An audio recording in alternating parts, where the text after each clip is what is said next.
Ladies and gentlemen, it's time for another summer movie draft update. I'm coming to you in the shadiest of circumstances, basically because I don't feel like setting everything up, and I know you really don't care because you really just want to know how well you're doing and, well, everything else. So, without further ado, let's talk about some of the numbers here. In 10th place, it's still TJ with $28,194,554. So he's finally in the game. TJ had Rise of the Planet of the Apes, Dawn of the Planet of the Apes, whatever the Planet of the Apes movies is, released this week. This number comes from the opening gross on Friday, which is reasonably strong. It's not as strong as what I think he needs it to be in order to make this movie do super well. Right now they're anticipating about a $70 million opening weekend for the film. Not bad, but definitely doesn't eclipse Transformers, which opened with $100 million a couple weekends ago. In ninth place, it's Breen with $129,561,979. I don't know why I'm reading all these numbers. I'm just going to skip that part going forward. She's still mostly riding on that Rio movie. There's a couple films she's got coming out later on in this thing, so maybe she'll jump up a couple of places. Eighth place is Jake with $236 million even. Spider-Man's pretty much leveled out. It just broke $200 million last weekend. It's about to crest $201 million. How that happens, I don't really know. I guess I heard that Roberto Orci, the writer for the last Spider-Man movies, I guess the last two, he's now going to be directing the new Star Trek movie. He's completely pulled out of the next Star Trek film, which might be a big uh-oh for the franchise. We don't really know what's going to happen, but Spider-Man's not doing so well, which is kind of strange. Let's see, 8th place, we just did. 7th place is Corey with $244.9 million. Corey's still pulling pretty strong considering what strategy he moved going into the draft here. He tried to pick a lot of lower-priced movies and try to stack them up, even though everybody ended up with the same films. Overall, I'd say Corey's not doing too bad considering all that because he kind of got screwed over with some of the picks. So good for you, Corey. 6th place is Sean with $257.1 million. Not a lot really to say about Sean other than, well, let's see what the last big movie was that he had. Let's see, Sean had both $1 Million Arm and Godzilla. Godzilla crested $200 million not that long ago. Sean, I believe, has one more big movie coming out, and that's Lucy. I think that's probably going to be one of the big surprise hits of the summer, but this summer's been so unpredictable as it is on the whole that you don't really know what's going to happen. So that's not a big, huge deal. I don't know. It's a tough call to make. Let's see.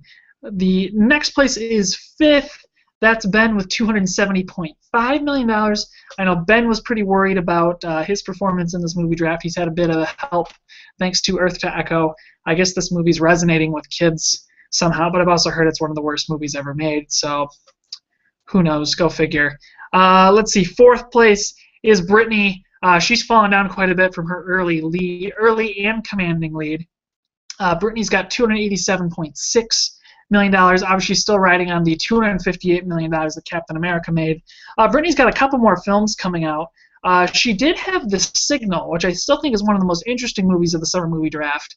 I don't think it's gone into wide release. I'm not really sure what's happening with this movie. It's the Lawrence Fishburne, teenagers in the desert, discover something crazy, shit starts happening movie. It looks really cool, but I don't know where to go and see it, so that's kind of disappointing. Brittany does have one other release coming out a little bit later with The Expendables 3. That's guaranteed to make at least $120 million, so hopefully she'll jump up a bit there as well. Let's see, 3rd place is Aaron with $315.5 million. Aaron had a pretty good opening with, 22 Jump Street with $167 million right now. Overall, that film is just spectacular, all things considered. The first one did pretty good. This one definitely exceeded my expectations because who knew they needed to do a sequel? I don't know. Aaron does have a movie coming out, not this weekend, but the next one with Sex Tape. I think there's a lot of good vibes going on with Sex Tape. We will see what happens with that. That's the romantic comedy, or maybe it's just a comedy, I don't know, with Marshall from that one show and Cameron Diaz. So go figure. It might be kind of cool. Aaron also has Hercules coming out in a couple of weeks. That's the movie with The Rock that's getting promoted like crazy. Everywhere you go, whether in your movie theater or you're listening to Spotify in your car, you get a commercial for Hercules every 2 seconds. So apparently they want you to go see it. Aaron also has the closing film of the summer movie draft with The Loft, which is some kind of murder mystery movie. Don't really know much about it other than Carl Urban's in it, and I love Carl Urban, so I'll probably have to go and see it. Second place is, well, it's Mark with $388 million. He's definitely riding on the success of Transformers. Transformers 4 currently is at, let's see where to go. That's currently at $197.3 million. So this movie's setting up to exceed, I think, some expectations. I don't know if it's going to hit the $400 million mark that some of us called early on. But, I mean, God, this movie's a bad movie. And, like, if you're like, hey, I want to go see a movie, how about that Transformers movie? Dear God, don't. Tell everybody not to go. Not that I want to hurt Mark's chances in order to win this thing, but, I mean, it's just legitimately a bad movie. Like, you get half-hour trailers, 2 hours and 45 minutes of movie. You go in at 9, next thing you know, it's midnight by the time you leave. That's just, it's insane. It's just crazy how long this movie is. If you have an option to not go see this movie, do not go see this movie. It's just as simple as that. So anyway, I'm in first place, which is strange. Somehow, I've crested the $400 million mark with 444 million points, or $444.7 million. I guess movies have done well for me. Tammy ended up making, well, we're at 50 million right now on Tammy, which is basically the movie that I'm riding on through the very end because, well, I don't have anything else coming out. I'm trying to see what other film is doing okay. X-Men crested at 228. The Fault in Our Stars might hit 120. And then I had that football movie, which made, what, $9 million? So I don't really know where this is coming from that I'm winning by this much, but I can't imagine that it lasts for long. Mark is steaming up ahead real quick when he's at 388. I think he's definitely going to be somewhere around 420 at least by next weekend. And then, if I remember correctly, does Mark have any other big movies coming out? He doesn't. So the sleeper really is going to be Sean with Lucy. Who's got Ninja Turtles? Brian has Ninja Turtles. I think she's definitely going to be running hot on that because, I mean, it's a tough bet to see how well that thing's going to do. TJ does have Guardians of the Galaxy, which I think a lot of people are excited for, and surprisingly, a lot of people who I wouldn't expect to be excited for Guardians of the Galaxy are, so that's always a good sign. At least a $200 million movie there for TJ. I think he's definitely going to make a run for the front pretty easily with that film. Outside of that, the only other... Oh, holy crap. TJ's got Sin City? Well... That is a tough call there. TJ might actually make a run for the front pretty hard towards the end here, so we will see.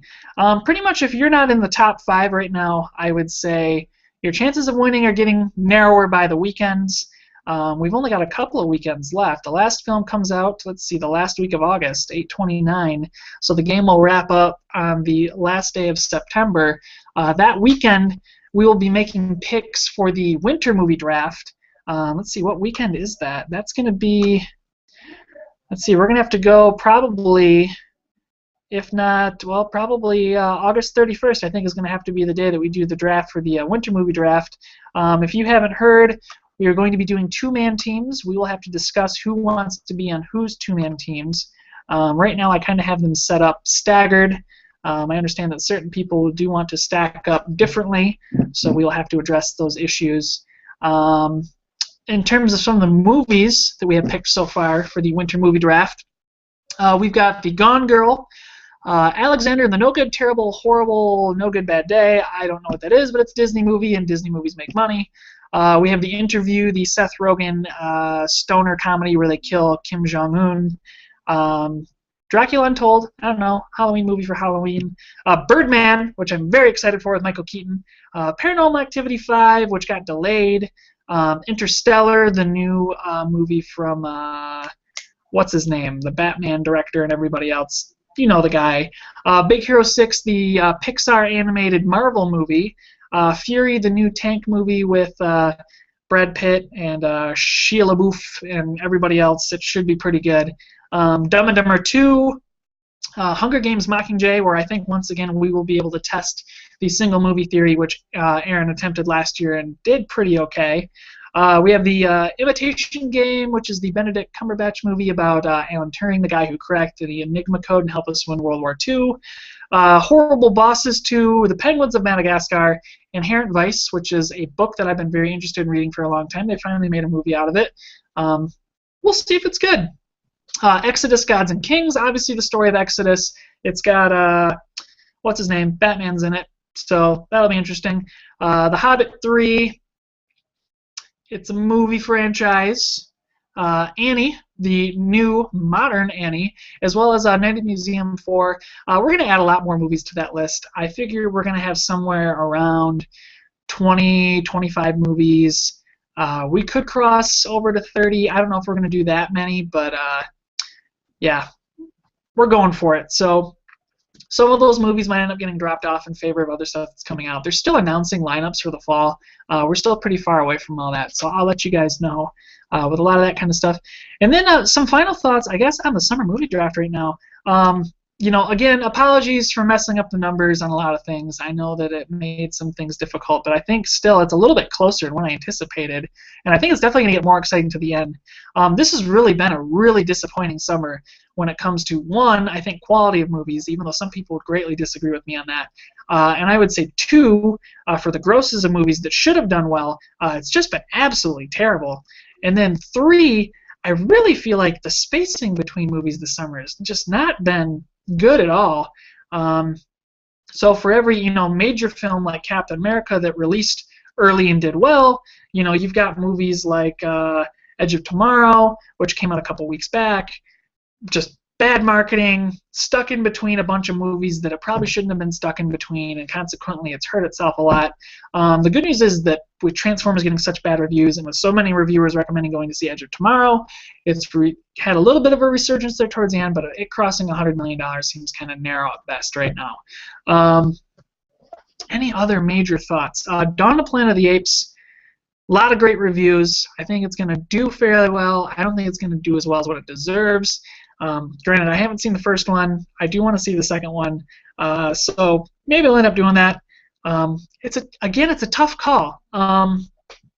It's been a very interesting summer when it comes to the movie draft, and I think last summer was interesting because so many movies that we didn't expect to do well severely outperformed our expectations. Like Now You See Me, and what was the other one?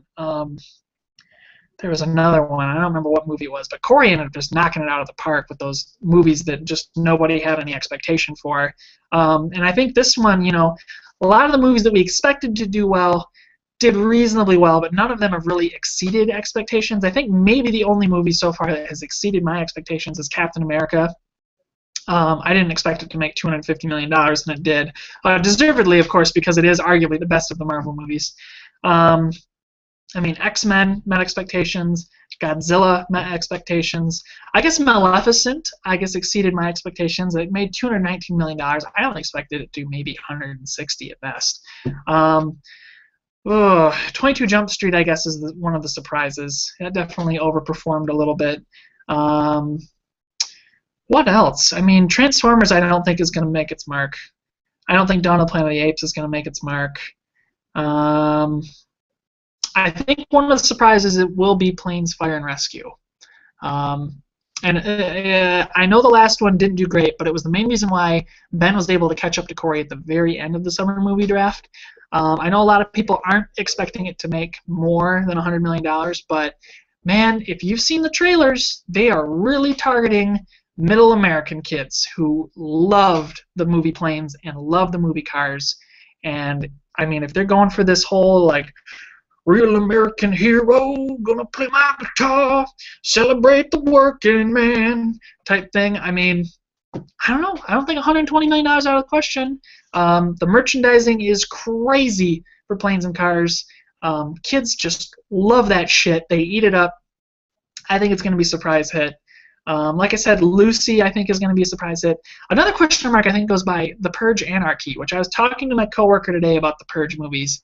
She was so upset about how bad the first one was and how great the concept was and how they totally blew it and how it looks like this one is going to match her expectations of what the first movie should have been. Perhaps it'll work out in the end that like the second movie eclipses the first and fixes the franchise and becomes a thing. I don't know. It's hard to call. Um, Again, Guardians of the Galaxy, I think that's a solid $200 million movie. I don't know. It really depends on if they can sell this thing to average people. Like I said, average people have been coming up to me at work and in other places and saying how much they're excited for this movie. I wouldn't have thought that because these aren't characters that people are used to. Rumors are starting to circulate now about how this is going to connect to Avengers 2, and which sounds pretty interesting, so we will see how that works.